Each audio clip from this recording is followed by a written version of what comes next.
ইমাম মালিক রহমতুল্লাহ খলিফা সুলাইমান ইবনু আব্দুল মালিকের শাসনামলে ৯৩ হিজরিতে জুল মারওয়া নামক গ্রামে জন্মগ্রহণ করেন। সে বছরই বিখ্যাত সাহাবী আনাস ইবনে মালিক রাদিয়াল্লাহু তাআলা আনহুর মৃত্যু হয়। তার পিতার নাম আনাস ইবনু মালিক। ইমাম মালিকের মায়ের নাম আলিয়া। ইমাম মালিকের পিতা সব দিক দিয়ে খুব ভালো একজন মানুষ ছিলেন, তবে নানাবিধ ব্যস্ততার কারণে হাদিস চর্চা ও বর্ণনায় খুব বেশি সময় দিতে পারেননি। এ কারণে ইমাম মালিককে তার পিতা সম্পর্কে জিজ্ঞেস করা হলে তিনি প্রসঙ্গ পাল্টে দিয়ে বলতেন, আমার চাচা আবু সুহাইল একজন নির্ভরযোগ্য রাবী ও হাদিস বর্ণনাকারী। জনশ্রুতি আছে, ইমাম মালিকের পিতা তীর ও ধনুক তৈরিতে অত্যন্ত দক্ষ ছিলেন। এগুলো তৈরি ও বিক্রি করেই তিনি জীবিকা নির্বাহ করতেন। আবু মুসাব বলেন, ইমাম মালিকের পিতা প্রতিবন্ধী ছিলেন। জুরফ এলাকায় তার একটি পাকা বাড়ি ছিল। এই বাড়িটি প্রতিবন্ধী নিবাস নামে পরিচিত ছিল। তার জীবনের সূচনা ছিল একেবারে অনুজ্জ্বল ও হতাশাব্যঞ্জক। তার বাবা, দাদা ও প্রপিতামহ হাদিস ও ফিকহের গণ্যমান্য ব্যক্তি ছিলেন, অথচ এসব ব্যাপারে তার কোনো আগ্রহ ছিল না। শুধু তাই নয়, কোনো ধরনের শিক্ষার প্রতি তার বিশেষ কোনো আকর্ষণ ছিল না। সারাদিন কবুতর নিয়ে পড়ে থাকতেন, কবুতরের সাথে সময় কাটাতেন, খেলাধুলা করতেন।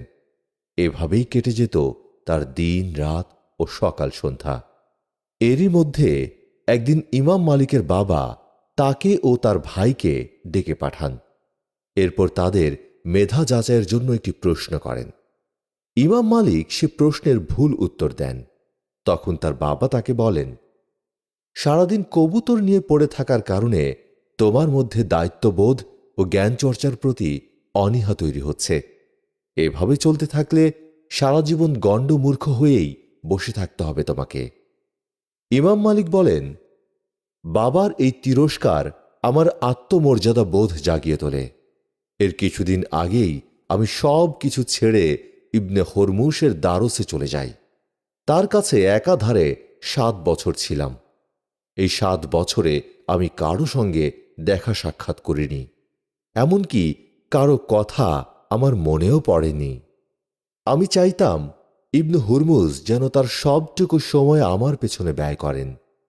তাই আমি তার বাচ্চাদের হাতে খেজুর দিয়ে বলতাম, কেউ তোমাদের কাছে শায়খের অবস্থা ও অবস্থান জানতে চাইলে তোমরা বলবে তিনি ব্যস্ত আছেন। এই কৌশলে আমি সকাল থেকে সন্ধ্যা পর্যন্ত একটানা তার কাছে থাকতাম। খুব সম্ভব তিনি পারিবারিক পরিমণ্ডলে থেকে বেশ অল্প বয়সেই কোরআনুল কারিমে হেফজ সম্পন্ন করেন। কারণ সে সময় অধিকাংশ মুসলিম পরিবারেই শৈশবে বাচ্চাদেরকে কোরআনে হেফজ করানোর প্রচলন ছিল। কোরআনের হেফজ করার পর তিনি লেখাপড়ার প্রতি অমনোযোগী হয়ে পড়েন, কবুতর নিয়ে মেতে ওঠেন। এরপর পিতার তিরস্কারের মধ্য দিয়ে ইবনে হরমুজের হাত ধরে তিনি বিষয়ভিত্তিক উচ্চশিক্ষার জগতে প্রবেশ করেন। শুধু তাই নয়, কিশোর বয়সেই মহান ফকিহ রাবিয়াতুর রায়ের সান্নিধ্য পেয়েছিলেন তিনি। ইবনে হরমুজ ও রাবিয়াতুর রায়ের পর তিনি সাফওয়ান ইবনু সোলাইমানের সাহচর্য গ্রহণ করেন। সাফওয়ান ইবনু সোলাইমান ছিলেন ইমাম মালিকের প্রিয় একজন শিক্ষক। একদিন তিনি কিশোর মালিকের কাছে একটি স্বপ্নের ব্যাখ্যা জানতে চান। ইমাম মালিক তখন অবাক হয়ে যান। আপনার মতো মহান ব্যক্তি আমার মতো অধমের কাছে স্বপ্নের ব্যাখ্যা জানতে চাইছেন, এও কি সম্ভব? ভাতিজা, এতে অবাক হওয়ার কি আছে? একজন আরেকজনকে স্বপ্নের ব্যাখ্যা জিজ্ঞেস করতেই পারে। তাছাড়া তুমি একজন শিক্ষিত তরুণ, তোমাকে জিজ্ঞেস করতে সমস্যা কোথায়? বলুন তবে, আপনি কি স্বপ্ন দেখেছেন? আমি স্বপ্নে দেখেছি একটি আয়নার দিকে আমি গভীর দৃষ্টিতে তাকিয়ে আছি। আপনি মূলত আপনার আখিরাত এবং আল্লাহর নৈকট্য লাভের উপায় ও মাধ্যম দেখতে পেয়েছেন। চমৎকার! ইলমের জগতে আজ থেকে তুমি খুদে বাদশাহ। আল্লাহ তোমাকে দীর্ঘায়ু দান করলে খুব শীঘ্রই তুমি পরিণত বাদশাহ হয়ে উঠবে। শোনো মালিক, তুমি বাদশাহ হয়ে গেলে আল্লাহকে ভয় করবে, নয়তো ধ্বংস হয়ে যাবে।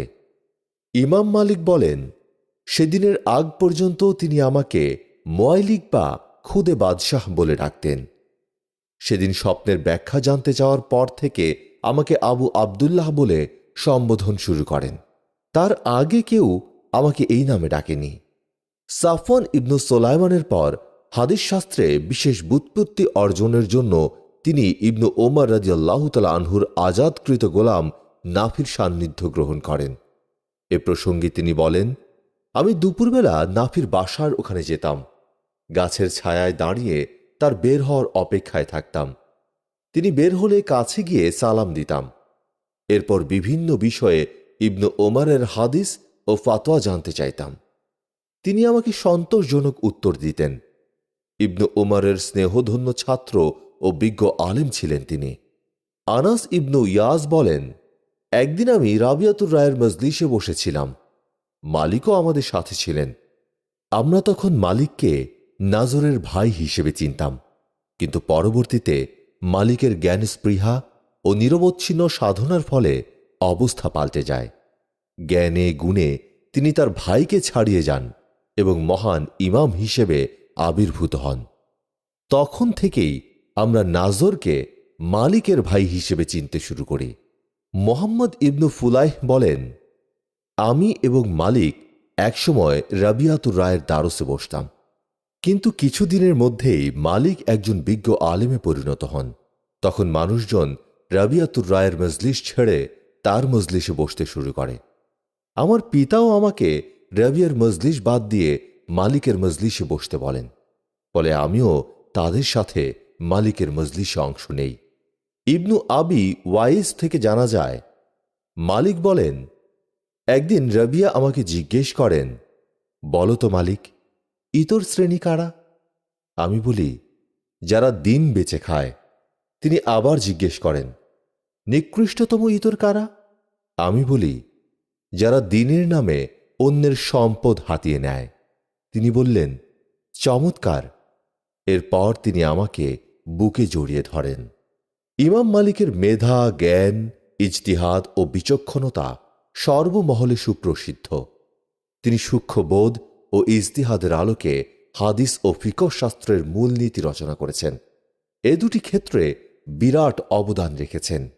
আর এসবের জন্য সাধারণ মেধা, জ্ঞান ও বিচক্ষণতাই যথেষ্ট নয়, বরং এর জন্য প্রয়োজন আল্লাহ প্রদত্ত বিশেষ জ্ঞান, সূক্ষ্ম চিন্তা শক্তি ও অনন্য প্রতিভা, যার মাধ্যমে হালাল হারাম নিরূপণ করা সম্ভব হয় এবং যেসব বিষয়ে শরিয়তের সরাসরি দলিল নেই সেগুলোর সমাধান দেওয়াও সম্ভবপর হয়। ইমাম মালিকের মাঝে উল্লেখিত সকল গুণ ও বৈশিষ্ট্য পূর্ণ মাত্রায় বিদ্যমান ছিল।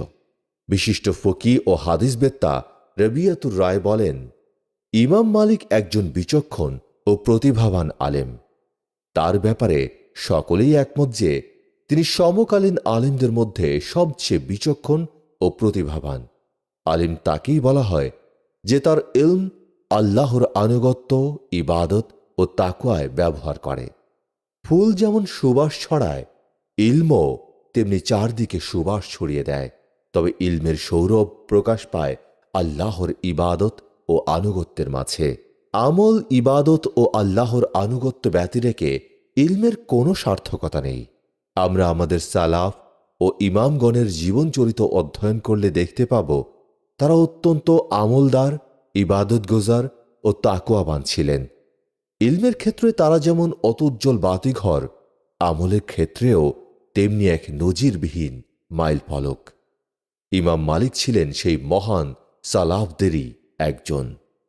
মুতাররিফ বলেন, সহজ ও সাধারণ মনে করে মানুষ সচরাচর যেসব ইবাদত করত না, ইমাম মালিক সেসব ইবাদতও যত্ন সহকারে করতেন।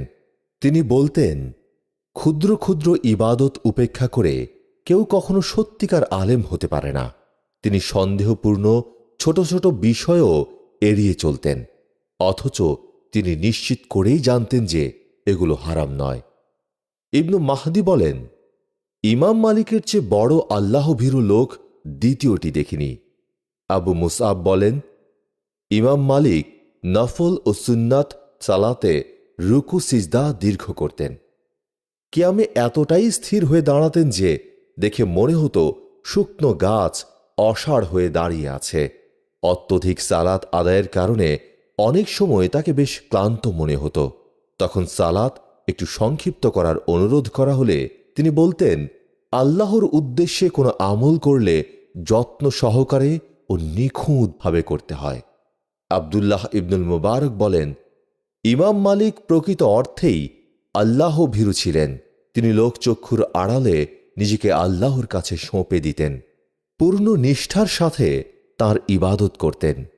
এ কারণেই আল্লাহ সুবহানাহু ওয়া তাআলা তাকে উচ্চকিত করেছেন। তিনি প্রায় সব সময় বলতেন, যে ব্যক্তি অবজ্ঞা, অপমান ও দুঃখ দুর্দশাপূর্ণ জীবন থেকে মুক্তি পেতে চায়, মৃত্যুর যন্ত্রণা থেকে নাজাত পেতে চায় এবং কিয়ামতের ভয়াবহতা থেকে রেহাই পেতে চায়, সে যেন প্রকাশ্য আমলের তুলনায় গোপন আমল বেশি করে। আবু বকর আউসি বলেন, মৃত্যুর কয়েক বছর আগে থেকে ইমাম মালিক যথেষ্ট পরিমাণে কোরআন তেলাওয়াত করতেন এবং অনবরত কাঁদতেন। সাঈদ ইবনু জাহুম বলেন, ইমাম মালিক ফজরের সালাত শেষ করে সেখানেই বসে অবস্থান করতেন এবং সূর্যোদয় পর্যন্ত কারো সাথে কোনো কথাও বলতেন না। ইমাম মালিকের দিব্যজ্ঞান নিয়ে অনেক ঘটনা রয়েছে। আসাদ ইবনু পুরাত বলেন, একবার আমি ইরাকে যাওয়ার পূর্বে আমার এক সাথীকে সঙ্গে করে ইমাম মালিকের কাছে বিদায় নিতে যাই এবং তাকে কিছু নসিহত করার অনুরোধ জানাই। তিনি আমার সাথীর দিকে তাকিয়ে বলেন, আমি আপনাকে কোরআনের বন্ধু হবার অনুরোধ করছি। এরপর আমার দিকে তাকিয়ে বলেন, আমি আপনাকে সবার সাথে সদাচারের পরামর্শ দিচ্ছি। তার এই উপদেশ আমাদের জীবনকে সুশোভিত করে তোলে। আমার সাথী মৃত্যু অবধি কোরআন তেলাওয়াত ও ইবাদত বন্দিগিতে নিয়োজিত থাকেন, আর আমি বিচারকের পদে অধিষ্ঠিত হই। ইমাম শাফিঈ বলেন, একবার আমি মদিনায় গিয়ে ইমাম মালিকের সাথে সাক্ষাৎ করি। তিনি আমার দিকে বেশ কিছুক্ষণ তাকিয়ে থেকে বলেন, নাম কি তোমার? মুহাম্মদ। মুহাম্মদ সবসময় আল্লাহকে ভয় করবে, পাপ কাজ থেকে দূরে থাকবে, তবেই সফল হতে পারবে। একাধিক সূত্রে বর্ণিত আছে, আফ্রিকায় ইমাম মালিকের ৩ জন কৃতী ছাত্র ছিলেন। তারা হলেন ইবনু ফাররুখ, ইবনু গানিম ও বাহলুল ইবনু রশিদ। ইমাম মালিক ইবনু গানিমের ব্যাপারে বলেন, এই ছেলে তার এলাকার বিচারক হবে। বাহলুলের ব্যাপারে বলেন, এই ছেলে তার এলাকার আবিদ হবে। আর ইবনু ফাররুখের ব্যাপারে বলেন, এই ছেলে তার এলাকার বিজ্ঞ ফকিহ হবে। তার এই ভবিষ্যৎবাণী একদিন অক্ষরে অক্ষরে ফলে যায়। ইমাম মালিক প্রতিটি কাজ খুব যত্ন সহকারে করতেন, কখনো কোনো কাজে অবহেলা করতেন না। এরপরও মাঝে মধ্যে একটু আধটু হাস্যরস করতেন। ইবনু আবু ওয়াইজ বলেন, ইবনু শিহাব জুহরি মদিনায় আগমন করলে আমি খুব সকালে মসজিদে গিয়ে তার সাথে দেখা করি। তার পাশে তখন ইমাম মালিক এবং আনাস নামের একটি গোলামও উপস্থিত ছিল। মদিনায় আসার আগের রাতেই তিনি এই গোলামকে তারই এক বাদীর সাথে বিয়ে দেন। কথা প্রসঙ্গে গোলামকে জিজ্ঞেস করেন, তোমার স্ত্রীকে কেমন পেয়েছ? গোলাম বলে, বাগানের মতো। তিনি বলেন, আলহামদুলিল্লাহ। ইবনু শিহাবের আলহামদুলিল্লাহ শুনে ইমাম মালিক হাসতে থাকেন। ইবনু শিহাব জিজ্ঞেস করেন, তুমি হাসছো কেন? উত্তরে ইমাম মালিক বলেন, আমি গোলামের কথার অর্থ বুঝতে পেরে হাসছি। সে মূলত বলতে চেয়েছে, রাতে স্ত্রী তার সাথে একমত হয়নি, কারণ বাগানে যেমন সৌন্দর্য থাকে তেমনি কাঁটাও থাকে। ইবনু শিহাব তখন গোলামকে জিজ্ঞেস করেন, মালিক কি ঠিক বলেছে? গোলাম বলে, জি, তিনি ঠিক বলেছেন। এরপর তিনিও হাসতে থাকেন। ইবনু আবি মারিয়াম বলেন, একবার ইমাম মালিক আমাকে জিজ্ঞেস করেন, মিশরি, তোমাদের মসজিদে কি দারোয়ান আছে? আমি বলি, হ্যাঁ আছে। তিনি বলেন, তাহলে তো সেটা মসজিদ নয়, কয়েদখানা। ইমাম মালিক প্রথমে আকিক এলাকায় বসবাস করতেন। এরপর সেখান থেকে নবীজির প্রিয় শহর মদিনায় চলে আসেন। একবার তাকে জিজ্ঞেস করা হয়, আপনি মদিনায় না থেকে আকিক এলাকায় কেন থাকতেন? সেখান থেকে তো মসজিদে নববীতে যাতায়াত করা আপনার জন্য বেশ কষ্টকর ছিল। উত্তরে ইমাম মালিক বলেন, আমি জানতে পেরেছি নবী করিম সাল্লাল্লাহু আলাইহি সাল্লাম আকিক এলাকাটিকে ভীষণ ভালোবাসতেন, সেখানে নিয়মিত যাতায়াত করতেন। তাছাড়া আমি এটাও জানতে পেরেছি কিছু আনসারী সাহাবী আকিক ত্যাগ করে মসজিদে নববীর আশেপাশে বসবাস করতে চাইলে নবীজি সাল্লাল্লাহু আলাইহি সাল্লাম তাদেরকে এই বলে নিষেধ করেন, তোমরা কি চাও তোমাদের প্রতিটি পদক্ষেপের বিনিময়ে একটি করে নেকি লেখা হোক? যদি চাও তবে সেখানেই থাকো, কারণ প্রতি ওয়াক্তে সেখান থেকে মসজিদে নববীতে আসতে তোমাদের যতগুলো কদম পড়বে প্রতিটি কদমের বিনিময়ে একটি করে নেকি দেয়া হবে। ইমাম মালিকের ব্যক্তিগত কোনো বাড়ি ছিল না। তিনি সারাটা জীবন বাসা ভাড়া করে থেকেছেন। একবার খলিফা মাহদী তাকে জিজ্ঞেস করেন, আপনার কি নিজের কোনো বাড়ি আছে? উত্তরে ইমাম মালিক বলেন, না, আমার নিজের কোনো বাড়ি নেই। তিনি পোশাক পরিচ্ছদের মতো ঘরের আসবাবপত্রের ব্যাপারেও খুব যত্নবান ছিলেন। সমকালের সবচেয়ে ভালো ও উন্নত মানের আসবাবপত্র ব্যবহার করতেন। ঘর জুড়ে উৎকৃষ্ট মানের বিছানা চাদর বিছিয়ে রাখতেন। বিছানার ডানে বামে সুন্দর সুন্দর বালিশ সাজিয়ে রাখতেন। কুরাইশ ও আনসারদের কেউ দেখা করতে এলে তাদের বিশ্রামের জন্য আরামদায়ক বিছানা ও নরম বালিশের ব্যবস্থা করতেন।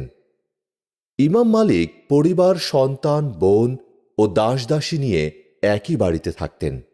সবার সাথে অমায়িক ব্যবহার করতেন। সব সময় হাসি মুখে কথা বলতেন এবং প্রায়শই নিজেই নিজেকে বলতেন, পরিবারের সবার সাথে ভালো ব্যবহার করবে, এতে মহান আল্লাহ তাআলা সন্তুষ্ট হবেন, সম্পদে বরকত নেমে আসবে। ইমাম মালিকের খাবার তালিকার শীর্ষে ছিল রুটি, জাইতুন ও গোশত। তিনি সাধারণত রুটি ও জাইতুন দিয়ে ইফতার করতেন। প্রতিদিনের খাবারে 2 দিরহাম মূল্যের গোশত রাখতেন। কোনোদিন হাতে পয়সা না থাকলে নিত্য প্রয়োজনীয় আসবাব বিক্রি করে গোশতের ব্যবস্থা করতেন। নিজের ও পরিবারের পানাহারের ব্যাপারে যথেষ্ট গুরুত্ব দিতেন তিনি। সালমা নামের তার এক পরিচারিকাকে বলে রেখেছিলেন, প্রতি শুক্রবার যেন তার নিজের ও পরিবারের জন্য উন্নত খাবারের ব্যবস্থা করে। প্রাত্যহিক খাবারের বাইরে তিনি কলা ও অন্যান্য ফলমূল ভীষণ পছন্দ করতেন।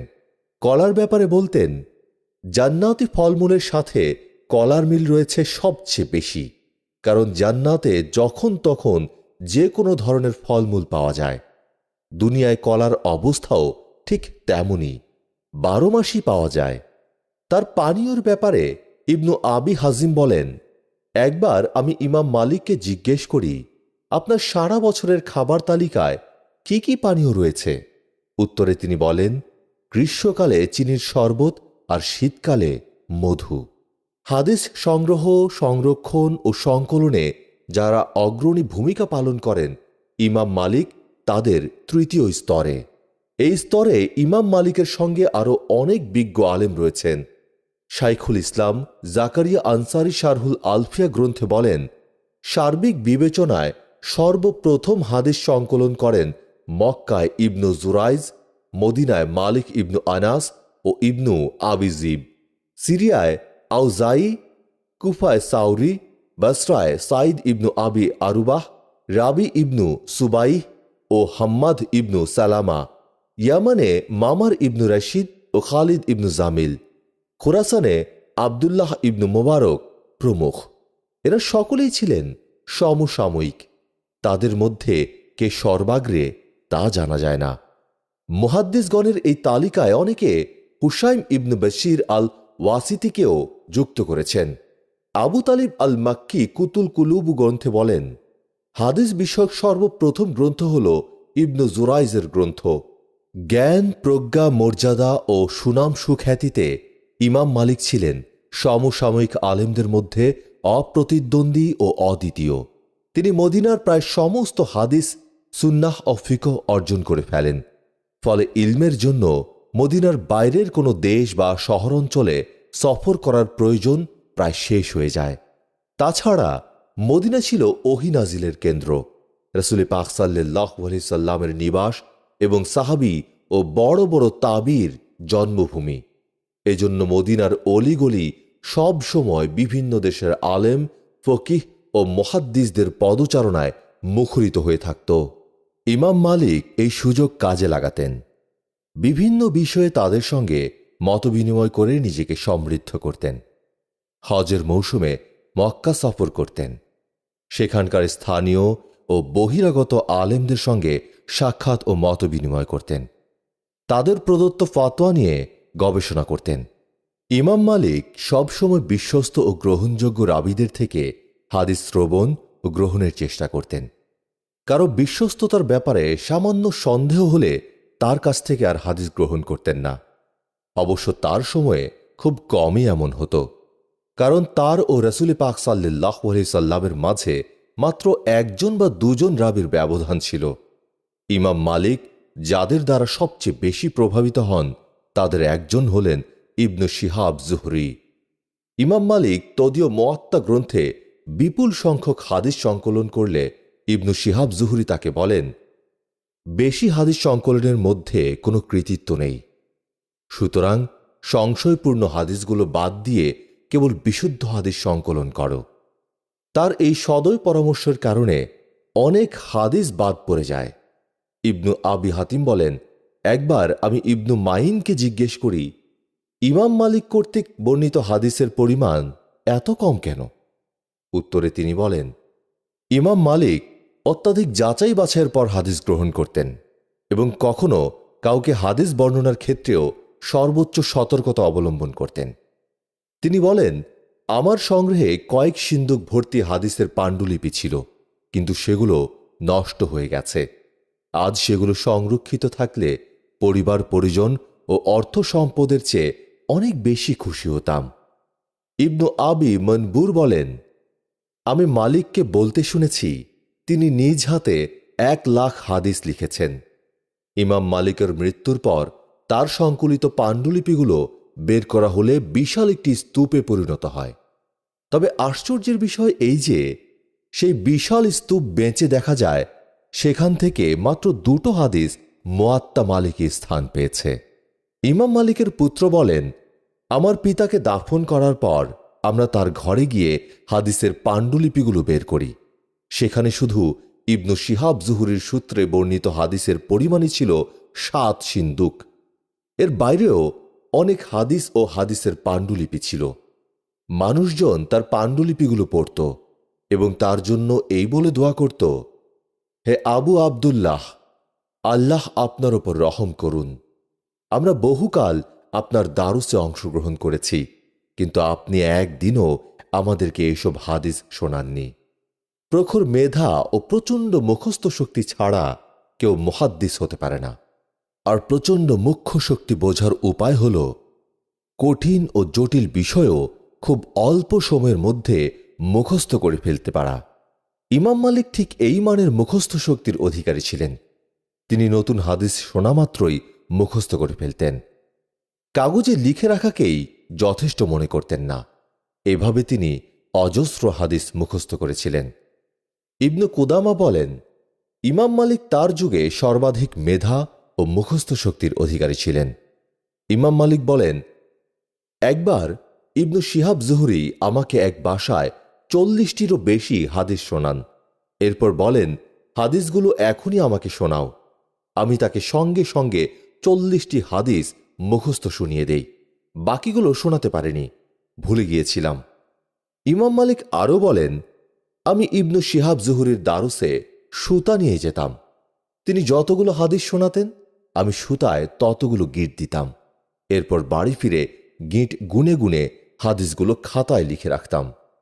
অপর এক বর্ণনায় তিনি বলেন, একবার ইবনু শিহাব জুহরি দারুসে এসে 30টি হাদিস শোনান। আমি সুতায় 30টি গিট্টু দিয়ে হাদিসগুলো মুখস্থ করে ফেলি, কিন্তু বাড়িতে এসে একটি হাদিস ভুলে যাই। ভুলে যাওয়া হাদিসটি শোনার জন্য পুনরায় তার কাছে গেলে তিনি জিজ্ঞেস করেন, তুমি কি আজ দারুসে ছিলে না? আমি বলি, জি ছিলাম। তিনি বললেন, তাহলে মুখস্থ করনি কেন? আমি বলি, মুখস্থ করেছিলাম, কিন্তু একটি হাদিস ভুলে গেছি। তিনি বলেন, দিন দিন মানুষের মুখস্থ শক্তি দুর্বল হয়ে যাচ্ছে। আমি আজ পর্যন্ত কোনো হাদিস ভুলিনি। এ কথা বলে তিনি ভুলে যাওয়া হাদিসটি আমাকে শোনান। অতঃপর আমি বাড়ি ফিরে আসি। ইমাম মালিকের দারসের মজলিস ছিল অনন্য এবং অতুলনীয়, শান্ত সমাহিত এবং ভাব গাম্ভীর্যপূর্ণ।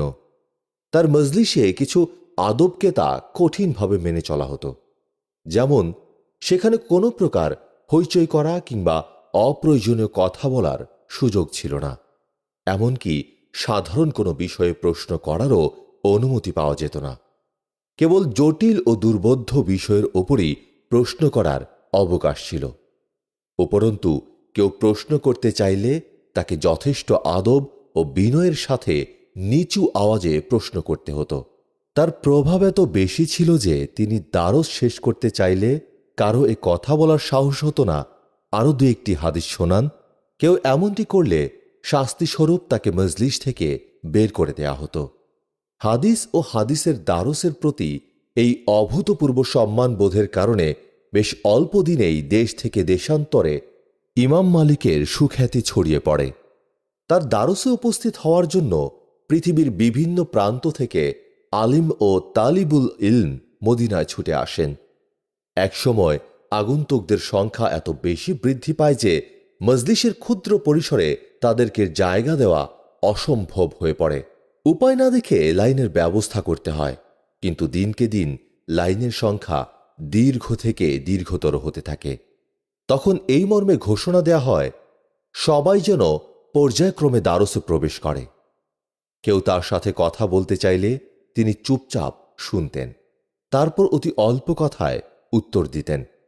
তার এই সার্বক্ষণিক নীরবতার কারণ জিজ্ঞেস করা হলে তিনি বলেন, জিহ্বার কারণে মানুষকে জাহান্নামে উপুড় করে নিক্ষেপ করা হবে।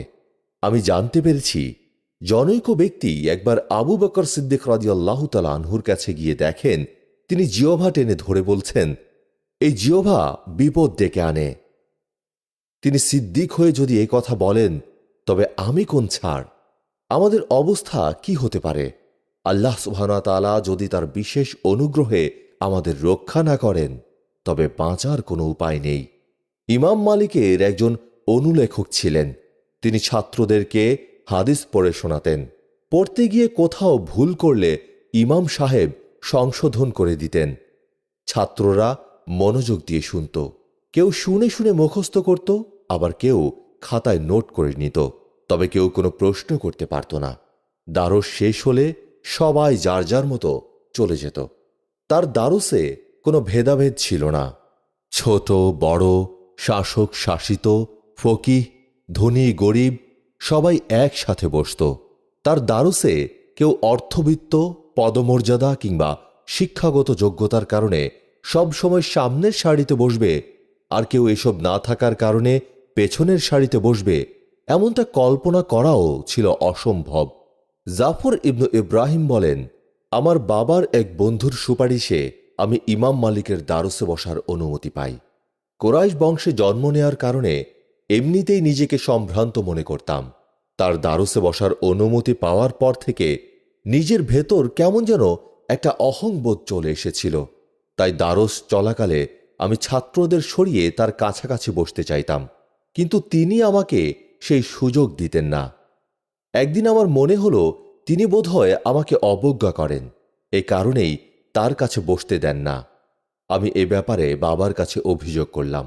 তিনি ইমাম সাহেবের নিকট একজন দূত পাঠালেন। আমাদের সামাজিক মর্যাদা ও প্রভাব প্রতিপত্তির বিষয়টি তাকে জানানো হলে তিনি উত্তরে বলেন, আমার কাছে এই ছেলেটির বিশেষ কোনো মর্যাদা নেই। আমার চোখে সবাই সমান। এটি দারসের মজলিস, তাই যে আগে আসবে সে সামনে বসবে, আর যে পরে আসবে সে পেছনে বসবে। আমি দেরি করে এলে দেখতাম দারসের সবাই চলে এসেছে। আমার জন্য প্রথম সারিতে কোনো জায়গা রাখা হয়নি। তাই কি আর করা, যেখানে জায়গা পেতাম সেখানেই বসে পড়তাম আমি। তিনি দারস শেষ করতে চাইলে অতিরিক্ত পড়াশোনার অনুরোধ কানে তুলতেন না। এরপরও কেউ অনুরোধ করলে তাকে শাস্তি দিতেন। ইসমাইল কাওয়ারিরি বলেন, আমি একবার ইমাম মালিকের কাছে গিয়ে হাদিস শোনানোর অনুরোধ করি। তিনি আমাকে 12টি হাদিস শোনান, এরপর অন্য কাজে ব্যস্ত হয়ে পড়েন। আমি বলি, দয়া করে আরও কিছু হাদিস শোনান। এ কথা শোনা মাত্রই পাশে বসে থাকা কৃষ্ণকায় হাবশিরা আমাকে মাথায় তুলে রাস্তায় ফেলে আসে।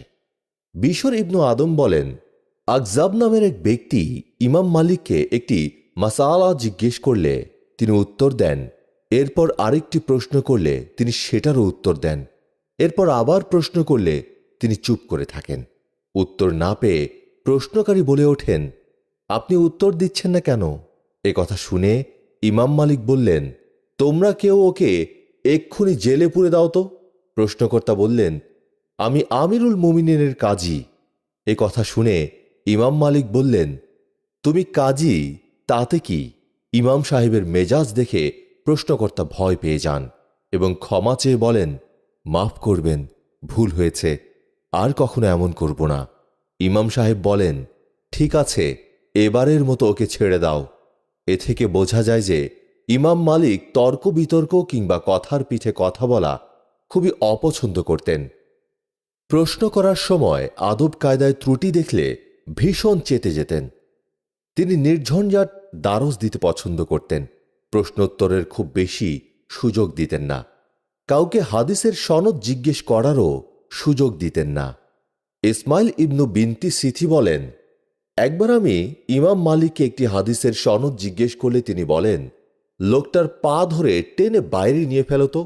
আবদুল্লাহ ইবন আব্দুল হাকাম বলেন, ইমাম মালিক প্রায়ই ছাত্রদেরকে তার বাড়িতে নিমন্ত্রণ করতেন।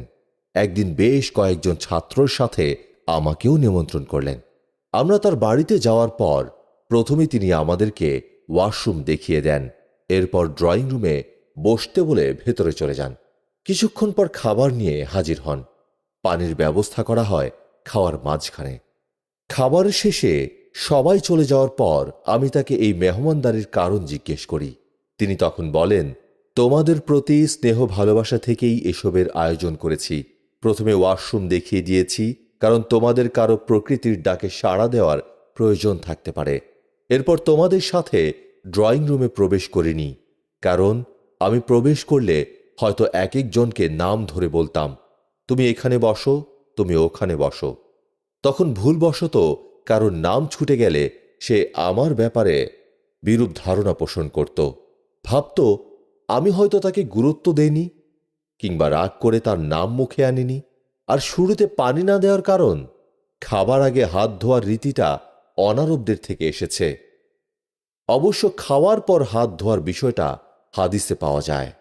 মালিকি মাযহাবের সবচেয়ে বেশি প্রসার ঘটেছে আফ্রিকা মহাদেশে। উত্তর আফ্রিকার প্রায় সবাই মালিকি মাযহাবের অনুসরণ করত। আফ্রিকার পর এই মাযহাবটি সর্বাধিক জনপ্রিয়তা পেয়েছে আন্দালুসে। কাজী ইয়াজ বলেন, হিজাজ, বসরা, মিশর, আফ্রিকা, আন্দালুস, চিলি, সুদান ও বাগদাদে মালিকি মাযহাবের প্রাধান্য বেশি। তবে নিশাপুরেও এর যৎ সামান্য বিস্তার ঘটেছে। মালিকি মাযহাবের বিজ্ঞ আলেমগণ এসব অঞ্চলে ফিকহ ও হাদিসের দ্বারস দিয়েছেন। তবে 400 হিজরির পরে বাগদাদে মালিকি মাযহাব বেশ দুর্বল হয়ে পড়ে। মদিনা ও তার পার্শ্ববর্তী এলাকায়ও মালিকি মাযহাব প্রাধান্য বিস্তার করে, কিন্তু মক্কায় তেমন একটা জনপ্রিয়তা পায়নি, কারণ মক্কার লোকেরা ইবনু আব্বাসের ফিকহ অনুযায়ী চলত। পরে একসময় মদিনাতেও মালিকি মাযহাব দুর্বল হয়ে পড়ে। অবশ্য ইবনু ফারহুন বিচারকের দায়িত্ব পাওয়ার পর পুনরায় মালিকি মাযহাব ছড়িয়ে দেওয়ার চেষ্টা করেন। মিশরে মালিকি মাযহাবের বড় বড় অনেক ইমাম ও আলেম ছিলেন, যেমন ইবনু কাসিম, আশহাব, ইবনু ওয়াহাব, আসবাগ, আবদুল্লাহ ইবনু আব্দুল হাকাম। এদের মাধ্যমেই মিশরে মালিকি মাযহাব ছড়িয়ে পড়ে এবং এক পর্যায়ে প্রাধান্য বিস্তার করে।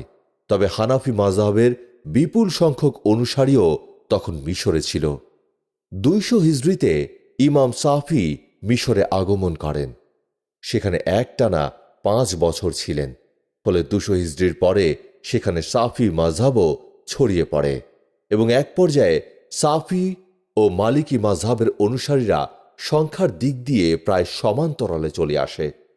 আইয়ুবীয় শাসনামলে মিশরে আবারও মালিকি মাযহাব সক্রিয় হয়ে ওঠে। মালিকি মাযহাবের ফকিহদের জন্য স্বতন্ত্র মাদ্রাসা নির্মাণ করা হয়। তাদের ফিকহ ও ফাতোয়া অনুসারে বিচার কার্য পরিচালনা করা হয়। জাহির বাইবার্স তুর্কি রাজ্যে 4 জন কাজী নির্বাচন করেন।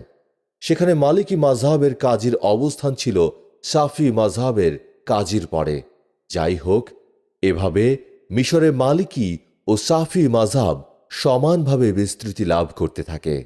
ইমাম মালিককে বয়স জিজ্ঞেস করা হলে তিনি খুব বিরক্ত হতেন, কারণ কারো বয়স বেশি হলে সবাই বলবে লোকটা বয়সের ভারে নুজ্জ হয়ে পড়েছে, প্রায় উদাসীন থাকে, সব ইলম ভুলে গেছে ইত্যাদি। আবার বয়স কম হলে বলবে তার অভিজ্ঞতা কম, জ্ঞানে স্বল্পতা আছে, এখনো পরিপক্কতা আসেনি ইত্যাদি। এসব দিক বিবেচনা করে তিনি কাউকে নিজের বয়স বলতেন না। তার মতে বয়স বলা মানে নিজের ব্যক্তিত্বকে ছোট করা। ইমাম শাফিঈ বলেন, আমি একবার মালিক ইবনু আনাসের বয়স জানতে চেয়েছিলাম। উত্তরে তিনি বলেছিলেন, নিজের প্রতি খেয়াল রেখো, বয়স বলে বেড়ানো কখনো রুচিশীল মানুষের কাজ হতে পারে না। ইমাম মালিকের মাধ্যমে সমাজে তখন নতুন একটি ধারার সূচনা হয়ে যায়। ইমাম শাফিঈকে তার এক ছাত্র বয়স জিজ্ঞেস করেছিলেন। তিনি জবাব দিয়েছিলেন, নিজের প্রতি খেয়াল রেখো, বয়স প্রকাশ করা উচিত নয়। তার ছাত্রের বয়স জানতে চেয়েছিলেন আবু ইসমাইল তিরমিজি। তিনিও একই উত্তর দিলেন, নিজের প্রতি খেয়াল রেখো, বয়স বলে বেড়ানো ভালো কাজ নয়। ইমাম মালিকের সময়ে কিংবা পরবর্তীকালে অন্য কোনো আলেম বা ইমাম তার মতো এত বেশি প্রভাব প্রতিপত্তি ও মান মর্যাদার অধিকারী হতে পারেননি। কোরআন ও সুন্নাহর চর্চা কিংবা জ্ঞান গভীরতায় কেউ তাকে অতিক্রম করতে পারেনি। আর এটা পরীক্ষিত সত্য যে প্রাত্যহিক জীবনে যিনি কোরআন সুন্নাহর প্রয়োগ ঘটাতে পারেন, তিনি দুনিয়াবী জীবনে মান মর্যাদা ও প্রভাব প্রতিপত্তি লাভ করেন। কারণ আসমান জমিনের একমাত্র স্রষ্টা মহান আল্লাহ। পৃথিবীর শ্রেষ্ঠ মানব তার শেষ নবী ও রাসূল মুহাম্মদ সাল্লাল্লাহু আলাইহি ওয়াসাল্লাম। কাজেই এটা হলফ করেই বলা যায়, যারা আল্লাহ ও তার রাসূলের রঙে জীবন রাঙাবে তারাই প্রভাব প্রতিপত্তি ও মান মর্যাদার শীর্ষে আরোহণ করবে। আহমেদ ইবনে হাম্বল রাদিয়াল্লাহু তাআলা আনহু বলেন, ইমাম মালিক এতটাই প্রভাবশালী ও গুরুগম্ভীর ছিলেন যে কেউ তার কথার পিঠে কথা বলার সাহস পেত না। ইমাম মালিক সাধারণত হাসতেন না, কখনো হাসলেও মৃদু হাসতেন। তাকে এর কারণ জিজ্ঞেস করা হলে তিনি বলেন, হাসাহাসি মানুষকে নির্বোধ ও ইলাহহীন বানিয়ে দেয়। রাসূল পাক সাল্লাল্লাহু আলাইহি ওয়াসাল্লাম মুচকি হাসতেন। ইমাম মালিক এতটাই মর্যাদাবান ও প্রভাবসম্পন্ন ছিলেন যে যার পাশ দিয়ে হেঁটে যেতেন সেই তার সম্মানে দাঁড়িয়ে যেত। মদিনার কেউ মারা গেলে তার পরিবারের লোকেরা বলতো, চলো আমরা মালিকের কাছে যাই, তিনি আমাদের সান্ত্বনা দেবেন। ইমাম মালিকের এই মর্যাদা ও অসামান্য প্রভাব প্রতিপত্তির পেছনে নিয়ামক শক্তি হিসেবে কাজ করেছে আল্লাহ তাআলার কিতাব ও তার রাসূলের সুন্নাহ। তিনি কোরআন সুন্নাহকে সমুন্নত করেছেন, ফলে আল্লাহ তাআলাও তাকে উঁচু আসন দান করেছেন, সম্মানিত করেছেন। ইমাম মালিকের মাঝে কোনো ধরনের লালসা কিংবা ভীতিপ্রবণতা ছিল না। তাই তিনি শাসকদের দরবারে যেতেন, ন্যায়ের পক্ষে তাদের আদেশ করতেন, অন্যায়ের ব্যাপারে নিষেধ করতেন। একবার তাকে প্রশ্ন করা হয়, আপনি শাসকদের কাছে যাওয়া সত্ত্বেও তারা কেন মানুষের ওপর এত অবিচার করে? উত্তরে তিনি বলেন, আমার কারণে তারা একটু একটু করে সত্যকে চিনতে পারছে। তাদের জুলুমের মাত্রা ও পরিমাণও হয়তো কমে আসছে। আমি না গেলে তাদের সামনে হক কথা তুলে ধরবে কে? তারা সত্য ও ন্যায়ের সন্ধান পাবে কি করে? তাই এই বক্তব্য থেকে এটাই বোঝা যায় যে তার দৃষ্টিতে হকের বিজয় ও বাতিলের পরাজয় নিশ্চিত করার লক্ষ্যে শাসকদের কাছে যাতায়াত করা এবং তাদের সঙ্গে সুসম্পর্ক বজায় রাখা দোষণীয় তো নয়ই, বরং অনেক ক্ষেত্রে প্রশংসনীয়। আরেকবার তাকে বলা হয়, আপনার ব্যাপারে লোকেরা অভিযোগ করছে বেশ কয়েকদিন ধরে আপনি মসজিদ, মাদ্রাসা ও জুমায় যান না, অথচ রাজদরবারে গিয়ে ঠিকই হাজিরা দেন। এর কারণ কি? প্রতি উত্তরে তিনি বলেন, দিনের স্বার্থে আমি রাজদরবারে যাই। ঈসা ইবনু ওমর আল মাদানীকে একবার জিজ্ঞেস করা হয়, ইমাম মালিক কি নিজ থেকেই রাজদরবারে যেতেন? উত্তরে তিনি বলেন, না, যখন তাকে ডেকে পাঠানো হতো কেবল তখনই তিনি যেতেন। ইমাম মালিক বলেন, আল্লাহ যাদেরকে ইলম ও ফিকহ দান করেছেন তাদের কর্তব্য হল রাজদরবারে যাতায়াত করা, শাসক শ্রেণীর সঙ্গে সুসম্পর্ক বজায় রাখা, তাদেরকে ন্যায় ও ইনসাফের পথে অনুপ্রাণিত করা, অন্যায় ও অবিচার থেকে বিরত রাখা এবং দেশ ও জাতির জন্য কল্যাণকর বিষয়ে পরামর্শ প্রদান করা। প্রতিদান ও পরিণামের দিক থেকে এর চেয়ে ভালো কোনো কাজ নেই। তিনি অভিযোগকারীদের উদ্দেশ্যে প্রায়ই বলতেন, আমি শাসকদের কাছে যাতায়াত না করলে মদিনায় একটি সুন্নাহ জীবিত থাকত না। আরেকবার তিনি এক গভর্নরকে বলেন, জনগণের সার্বিক বিষয়ে খোঁজ খবর রাখবেন, কিয়ামতের দিন আপনাকে এ ব্যাপারে জবাবদিহি করতে হবে। আরেক দিনের ঘটনা, ইমাম মালিক খলিফা মাহদির দরবারে প্রবেশ করলে খলিফা তাকে বললেন, আমাকে কিছু নসিহত করুন। ইমাম মালিক তখন বলতে লাগলেন, একমাত্র আল্লাহকে ভয় করবেন, মদিনা ও তার পার্শ্ববর্তী এলাকার মজলুমদের প্রতি সহানুভূতি দেখাবেন, কারণ রসুল পাক সাল্লাল্লাহু আলাইহি সাল্লাম বলেছেন, মদিনা হচ্ছে দারুল হিজরা তথা হিজরত ভূমি, এখানেই আমাকে দাফন করা হবে আর এখান থেকেই আমি পুনরুত্থিত হব। মদিনার লোকেরা আমার প্রতিবেশী, আমার উম্মতের দায়িত্ব হচ্ছে আমার প্রতিবেশীকে সম্মান করার মাধ্যমে আমাকে সম্মান করা ও মর্যাদা অক্ষুণ্ণ রাখা। যে তাদের জীবন ও সম্মান রক্ষা করবে, কিয়ামতের দিন আমি তার পক্ষে সাক্ষ্য দেব এবং সুপারিশ করব। বাহলুল ইবনু ওবায়দাহ বলেন, একদিন আমি ইমাম মালিকের পাশে বসেছিলাম, তখন এক কয়েদিকে হাত পা বাঁধা অবস্থায় তার সামনে হাজির করা হলো। সরকারি লোকগুলো বলল, মদিনার আমির আপনাকে সালাম জানিয়েছেন, এরপর আপনার সদয় অবগতির জন্য বলেছেন, এই কয়েদি এক ব্যক্তিকে শ্বাসরুদ্ধ করে হত্যা করেছে, এখন তার বিরুদ্ধে কি পদক্ষেপ নেওয়া যায়? অভিযোগ শোনার সঙ্গে সঙ্গে ইমাম মালিকের চেহারা বিবর্ণ হয়ে যায়, চোখ দুটো রক্তবর্ণ ধারণ করে, শ্বাস প্রশ্বাস দ্রুত বেগে চলতে থাকে। তিনি বেশ কিছুক্ষণ চুপ করে থাকেন, এরপর বলেন, তাকেও নিহত ব্যক্তির মতো শ্বাসরুদ্ধ করে হত্যা করা হোক। তার নির্দেশ অনুযায়ী মৃত্যুদণ্ড কার্যকর করা হলে তিনি ধীরে ধীরে স্বাভাবিক অবস্থায় ফিরে আসেন। মৃত্যুদণ্ড কার্যকর করার আগে ও পরের অবস্থা সম্পর্কে ইমাম মালিককে জিজ্ঞেস করা হলে তিনি বলেন, আমার ভয় হচ্ছিল তারা মহান আল্লাহর এই বিধানটি কার্যকর করবে না। ইবনু আবি হাজিম বলেন, একবার মসজিদে নববীতে দারস তাদরিস বিষয়ে ইমাম মালিকের সাথে কুরাইশ গোত্রের এক ব্যক্তির কথা কাটাকাটি হয়। এক পর্যায়ে ইমাম মালিক বলে ওঠেন, তুমি যদি আমাকে নিছক মসজিদের পাঠদানের কারণে দোষারোপ করো, তবে আল্লাহ তাআলা যেন তোমাকে লাঞ্ছিত অবস্থায় মসজিদ থেকে বের করে দেন। পরবর্তী ঘটনা বর্ণনা করতে গিয়ে ইবনু আবি হাজিম বলেন, সেদিন মসজিদের ইমাম সাহেব ফজরের সালাত আদায় করে মেহরাবের পাশেই ঘুমিয়ে পড়েন। ঘুমের মাঝে স্বপ্নে দেখেন ওমর ইবনুল খাত্তাব একজন রক্ষী নিয়ে মসজিদে হাজির হয়েছেন।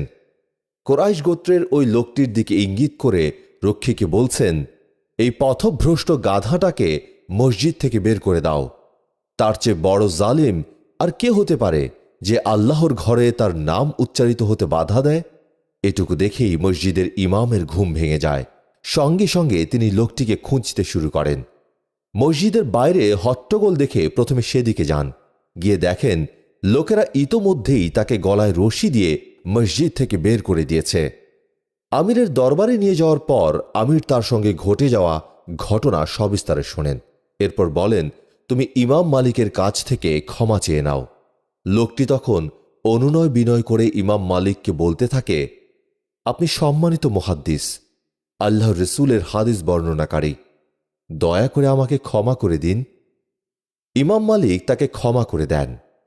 ইমাম মালিক পরীক্ষার সম্মুখীন হন খলিফা মনসুরের শাসনামলে।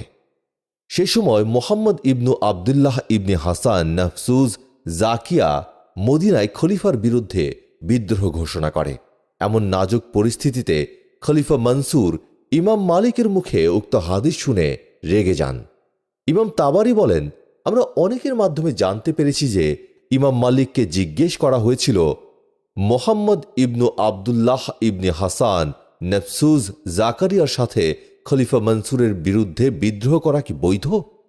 প্রশ্নটি এ কারণে বড় হয়ে দেখা দিয়েছে যে যারা এই বিদ্রোহে অংশ নিচ্ছে তারা ইতোমধ্যে খলিফা আবু জাফর আল মনসুরের হাতে বায়াত হয়েছে। তাদের প্রশ্নের উত্তরে ইমাম মালিক বলেন, আপনারা বাধ্য হয়ে বায়াত হয়েছেন, আর বাধ্য ব্যক্তির কোনো অঙ্গীকার নেই। এ কথা শোনা মাত্রই মানুষজন মোহাম্মদ ইবনু আবদুল্লাহ ইবনে হাসান নফসুজ জাকারিয়ার দলে যোগ দেয়। অবস্থা বেগতিক দেখে ইমাম মালিক নিজেকে গৃহবন্দী করে রাখেন, মসজিদ ও হাট বাজারে যাতায়াত বন্ধ করে দেন।